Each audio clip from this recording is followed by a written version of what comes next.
Solar orbiter blasts off to capture first look at Sun's poles. Cape Canaveral, Florida, AP, Europe and NASA's solar orbiter rocketed into space Sunday night on an unprecedented mission to capture the first pictures of the Sun's elusive poles. The $1.5 billion spacecraft will join NASA's Parker Solar Probe, launched 1.5 years ago, in coming perilously close to the Sun in order to unveil its secrets. While Solar Orbiter won't venture close enough to penetrate the Sun's corona, or crown-like outer atmosphere, like Parker, it will maneuver into a unique out-of-plane orbit that will take it over both poles, never photographed before. Together with powerful ground observatories, the Sun-staring space duo will be like an orchestra, according to Gunther Hasinger, the European Space Agency's science director. Every instrument plays a different tune, but together they play the symphony of the Sun, Hasinger said.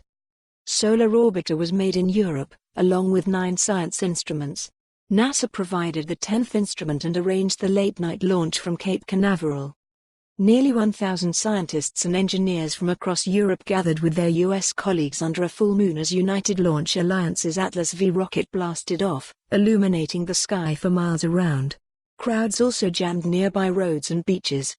Solar Orbiter, a boxy 4,000-pound, 1,800-kilogram, spacecraft with spindly instrument booms and antennas, will swing past Venus in December and again next year, and then past Earth, using the planet's gravity to alter its path.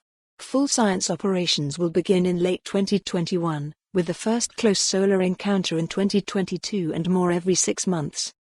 At its closest approach, Solar Orbiter will come within 26 million miles, 42 million kilometers, of the Sun, well within the orbit of Mercury. Parker Solar Probe, by contrast, has already passed within 11.6 million miles, 18.6 million kilometers, of the Sun, an all-time record, and is shooting for a slim gap of 4 million miles, 6 million kilometers, by 2025. But it's flying nowhere near the poles. That's where Solar Orbiter will shine. The Sun's poles are pockmarked with dark, constantly shifting coronal holes. They're hubs for the Sun's magnetic field, flipping polarity every 11 years. Solar Orbiter's head-on views should finally yield a full 3D view of the Sun, 93 million miles, 150 million kilometers, from our home planet.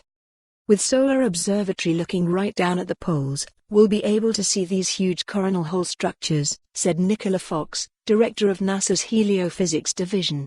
That's where all the fast solar wind comes from. It really is a completely different view.